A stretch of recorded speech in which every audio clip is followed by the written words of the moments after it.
is the sock monster. I need to see the sock monster!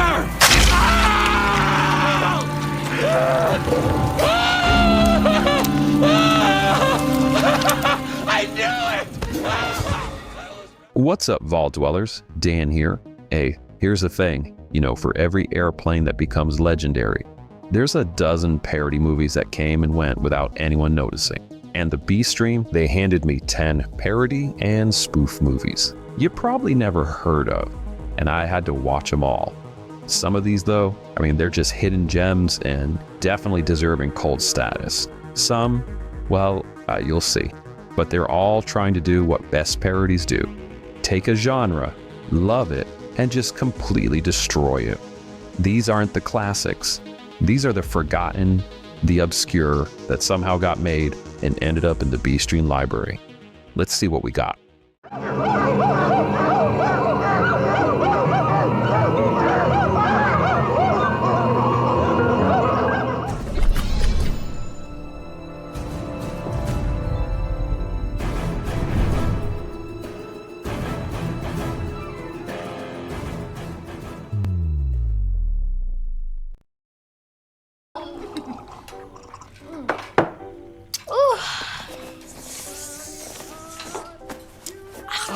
This isn't strip spade. Yeah, I don't think they care. They're in their own world. Nothing's wrong with having a little fun, Grant. Get started with Another Cabin in the Woods, which is a meta horror comedy where everyone knows they're in a horror movie. What do we got going out there, Sherry? Yeah, Susie, there's not much to report. This just seems like it'll be one of those character development / filler scenes. One thing is for certain, someone is going to die soon. You know, they're calling out the tropes, they're making references, It gives me the creeps. and they're just being genre savvy while getting murdered at a wedding weekend. They're trying to ruin the festivities, and the group, they have to figure out who the killer is while navigating all the horror cliches. But you know, here's the problem. We've been doing meta horror for I think 30 years now. Scream did this back in '96, and Cabin in the Woods, they perfected this back in 2012. Characters pointing out that they're in a horror movie, it's not fresh anymore. It's kind of the default. You do need to bring something new to make this work. Another Cabin, I mean, it tries. There's this really cool thing while the radio is playing, it has hints about what's coming up next. It's kind of a clever touch, right?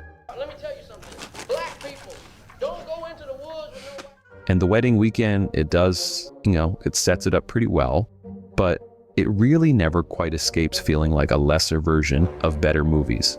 The jokes land sometimes. You don't know what you're talking about. But mostly it's just, there. It's not terrible.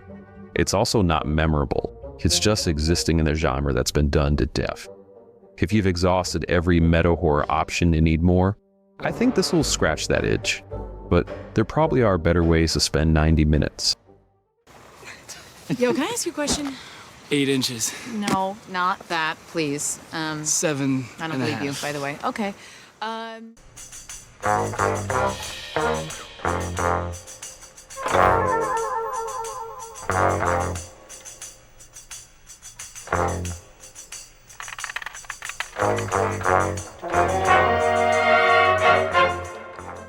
I kind of feel like this movie was made for just me. So this is about Inspector Ike, and it's shot to look like a 1970s TV movie, and it commits super hard to that aesthetic. It's basically a Columbo parody about a laid-back detective who's investigating a murder in an avant-garde theater group. Are you excited? Oh yeah, definitely. The killer is this conniving understudy who thinks he's gotten away with it. Hip hip! Hooray! Yeah, hip hip! But Inspector Ike, he slowly builds the case. The dedication to the 1970s look is just impressive. The cinematography, the pacing, the visual style, it just all feels authentic. If you told me this was actually from 1975, I'd probably believe you. And that's craft right there. The detective work follows the Columbo structure just perfectly. He seems like he's a dumb detective. You do it? No. You do it? No. You do it?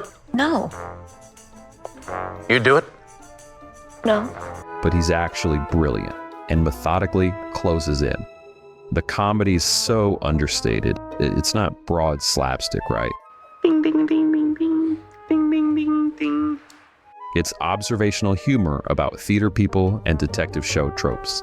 Some of the gags, they're great. Some, they'll fall flat, but the whole thing has this affectionate quality to it. You can tell everyone involved loved Columbo and wanted to celebrate it. This won't work for everyone. I mean, if you didn't grow up watching detective shows with your parents like I did, half the jokes won't even land. But for the right audience, people who remember staying up to watch Columbo reruns, this is comfort food.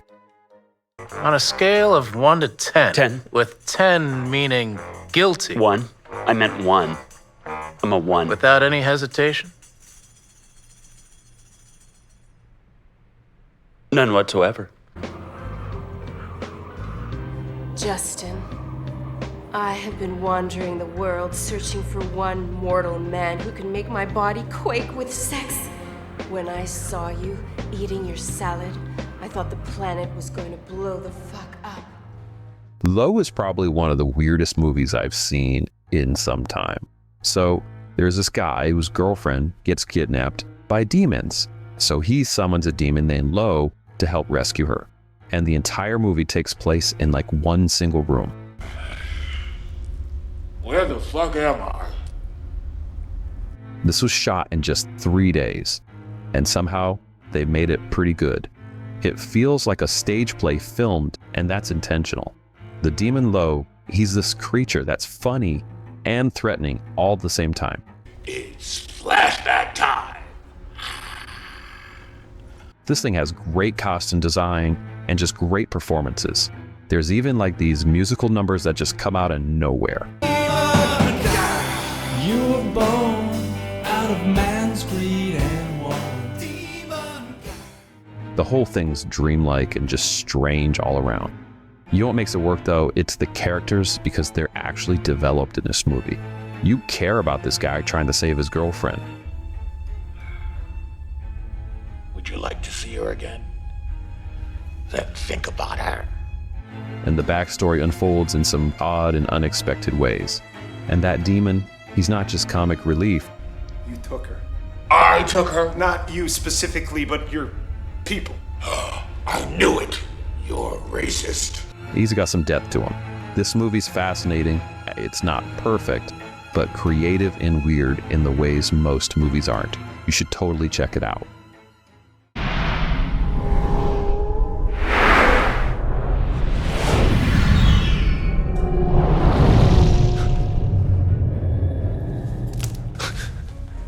What? Oh, the face. Right. And we're rolling. Abby the Monster Hunter here.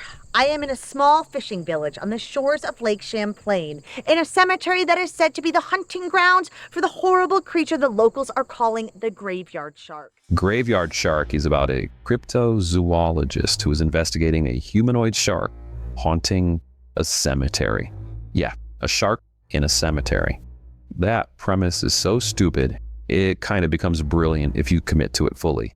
And this movie, it commits to it fully. That was amazing. You're like a machine.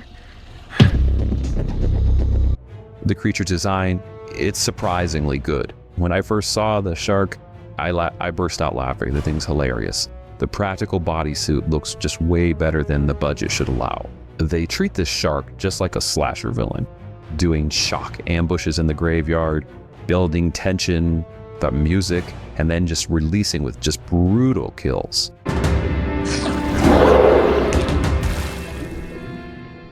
The survivors, they form this group to fight back. It's a classic monster movie structure. What I loved is like everyone plays this like totally straight, and even though they know it's ridiculous. And that's a balance these movies need to have. You can't just wink at the camera constantly, but you can't pretend that a graveyard shark makes perfect sense either. We've searched this graveyard over and there's no sign of a shark, ma'am. It's self-aware without being obnoxious about it. I mean, sure, there's absolutely some pacing issues. It goes a little too long, and a lot of the comedy doesn't quite land. In the backstory about how this shark exists, anyways, But the core concept is so absurd and the execution is committed enough that it just works. This is exactly the kind of creature that finds a cult audience and lives forever on streaming platforms. The ungodly act that I performed with that mermaid, no matter how erotic they were, and that the ramifications of our naughty, nasty sex that created that demonic spawn would stay buried. God have mercy on me. I don't want to clean this up again. Growing a splotch of facial hair don't make you a man. I ain't just a man no more.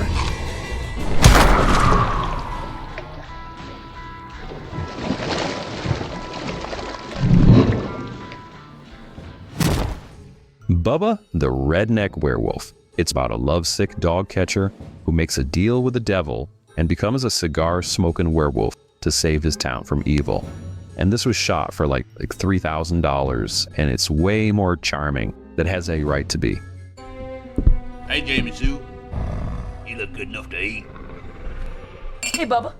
How are you today? The werewolf makeup is intentionally cheap, but works so well for this because you got Bubba, who just looks ridiculous with a wolf head and cigar, and that's totally the point. Lots of southern stereotypes, there's redneck jokes. You go, boy. Over-the-top villains, doing their thing. This movie isn't mocking rural people. It's made by rural people celebrating their culture. The cast is just clearly having fun throughout the whole film. Everyone's committed to the absurdity. And the villain, who's this Satan figure, absolutely hilarious. The action's competent considering the budget, the practical effects are pretty good, and people, they actually get thrown around a bit. You done pissing yourself? Yes, sir. It's not trying to be more than it is, right? It's just a silly werewolf comedy with some heart. The fact that it's based on a comic means that there's some actual character work underneath all the silliness. Bubba, he's this likable loser who gets power and then has to learn how to use it. I had a good time with us. I think you will too. Bubba, I don't understand all of what just happened, but thanks a million. My pleasure, Jamie Sue. To be honest, I'm not sure what come over me. Never eaten a man before. Bernice, come on! Bernice!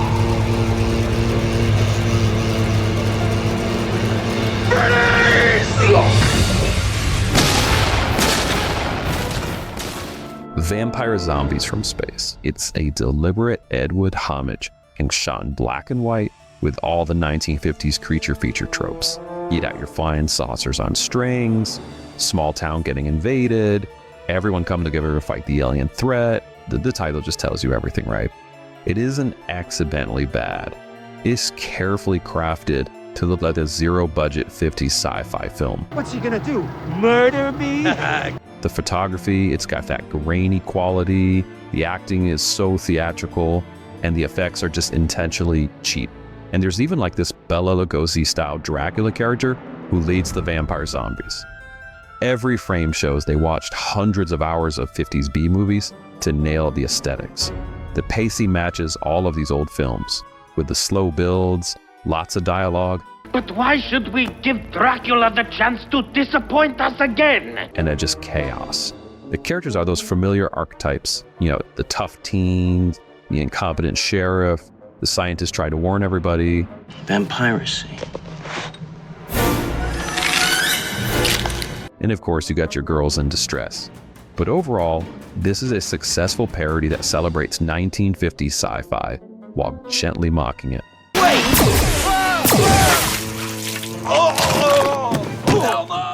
If you're one of those that loves playing 9 from outer space like I do, and you want something that captures that energy intentionally, this delivers.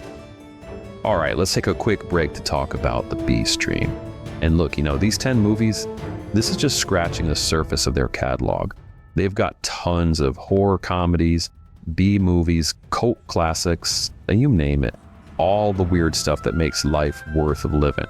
They've got Graveyard Sharks, demon rom-coms, and some 50s sci-fi homages.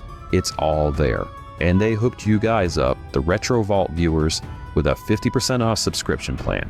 You go use the code RETROVAULT at the B stream and just dive into this chaos.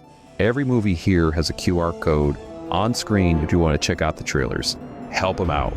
All right, let's get back to the list. I think we have 4 more to go. How long has this been here? We know just as much as you do. Right now, we need to be calm and keep this situation contained. The mayor specifically told us... Fuck the mayor!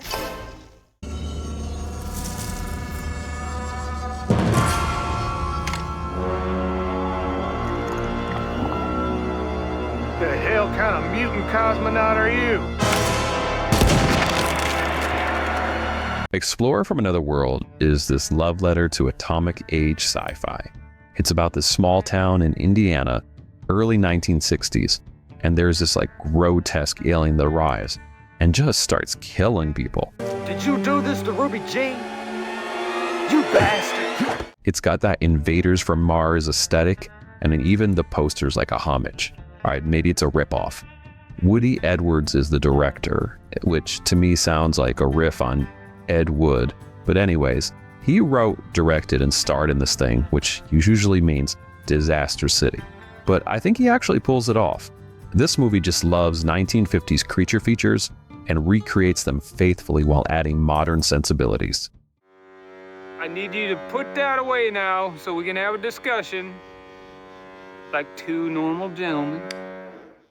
The alien design, it's practical, looks super creepy, and the kills, I mean, they're friggin' brutal. There's just way more gore than old movies ever had. The period detail, it's impressive for the budget. The costume, the cars, the sets, everything sells at early 67. And the acting, I'm gonna say it's solid, kind of across the board. Edwards clearly studied how those movies worked, the pacing, the character types, and the structure, and he made his own version with better effects and a hell of a lot more violence.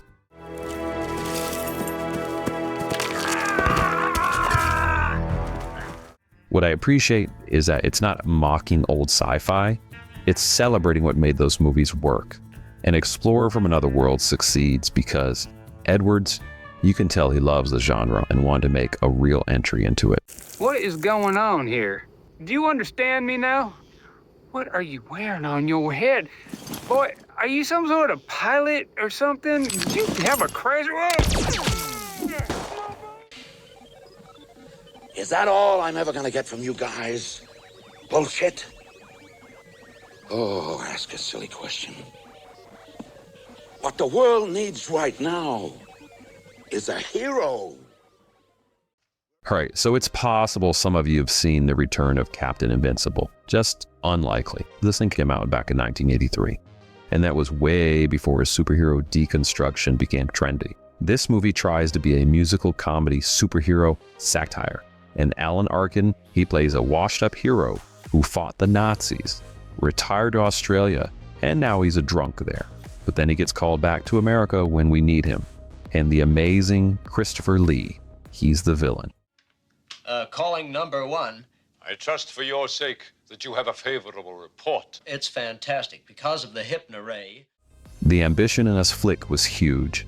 Superhero parody, musical numbers, satire of American Australian culture, and this is all like wrapped up in a story about alcoholism and redemption.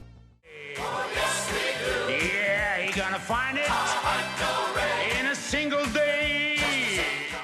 It's a little uneven. In some scenes, they're brilliant, and some just drag.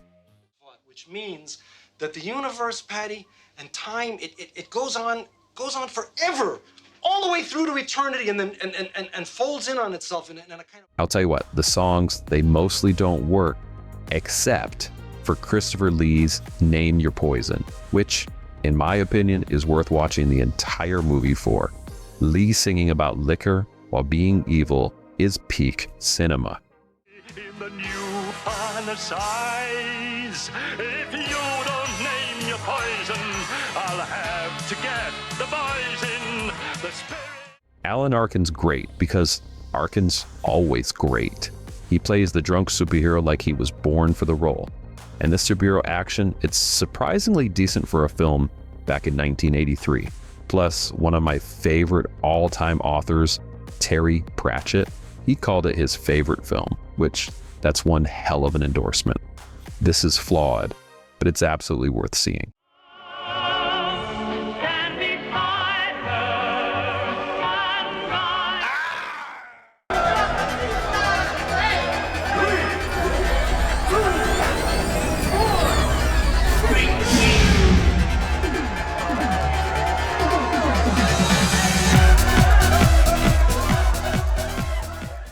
right, the FP, it's about gangs in Fraser Park who settle disputes through Beat Revelation, which is a deadly dance revolution game.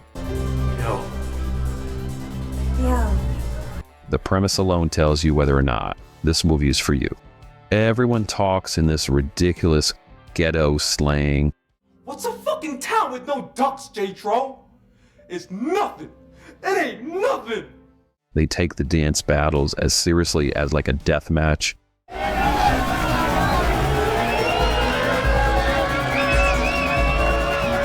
It's got Rocky training montages, Karate Kid mentor relationships, even like Warriors gang aesthetics, all built around that DDR game. And when I win, y'all get to take your black asses and walk back across that 248 and never come back to the... The main character's rival dies during a battle, so he quits, and then he has to come back to save Fraser Park. It's the end of days out there, J-Tro. The darkness has come. You know what makes it brilliant? It's the sincerity. They're playing this like it's a legitimate sports comeback movie. The dance battles, they're shot like action sequences with real tension. The commitment transforms something that should be unwatchable into something I'm going to say is hypnotic. The Trost brothers worked on some great movies like Crank, Ghost Rider, some Rob Zombie films, so they know filmmaking. This is them making something just deliberately stupid with real craft involved. This thing became a cult classic and spawned sequels because it earned it. The FP is a masterclass in committing to a ridiculous premise without compromise. Stop! I'll do whatever you want, man. 187! 187! And leave the FP and never come back. Well, what was the one about the laundromat? You were gonna spawn a chain and have a waffle bar. I can't remember the name. What was it? Waffle. Yes. It was something you were gonna do like 5 years ago. What happened to that? You know I've had issues. Crust is Sean Whalen's directorial debut, and it's the best movie on this list today. The story's about a former child actor who runs a laundromat, is super depressed, having to deal with bullies all the time, and his collection of lone socks somehow transforms into this protective and murderous monster called Crust. What should I call you? You're just an old crusty pile of socks. That premise, it should be terrible, but instead, it's brilliant. Whalen, he's great in this movie, and he finally gets a lead role where he's on screen the whole time just doing his thing. It's okay. We're safe. You heard me. I tried to tell Randy to shut up. He's been struggling with being a has-been, dealing with trauma from child stardom, just trying to find meaning in life. Then Crust shows up, becomes this weird guardian who solves his problems through violence. The monster design, it's perfect. Crust is adorable and creepy all at the same time. It's just great practical work. That tone walks this line between horror and comedy expertly. You gotta get out of here! Not until I find your sock monster. There is no sock monster! Some of the kills are brutal, some are funny, but they're all satisfying. You know what puts Crust number one? It's because it does like everything right in this movie. It's got an original concept that's executed well. It's got a great emotional core, and the practical effects work, they're just fantastic. Whalen made something about washed up actors while being someone from Hollywood who's always been underused. That authenticity shows in just like every scene. This is the movie on this list most likely to break through and become a real cult classic. Crust deserves to be seen, and let's thank the B Stream for having it. What are you doing? What's the matter? Neil, stop!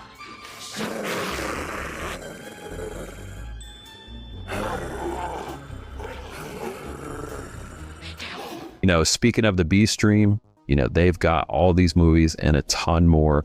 You really need to go check them out. Love what they're doing for the B industry. So remember, the code is RetroVault and gets you 50% off any plan. Why don't you go discover something strange on their site? Oh, and by the way, keep it weird, folks. Clothes? What are we, playing dress up? No, we're doing my roommate's laundry. No Trish, that's for sure. In other news, random should not handle or wrap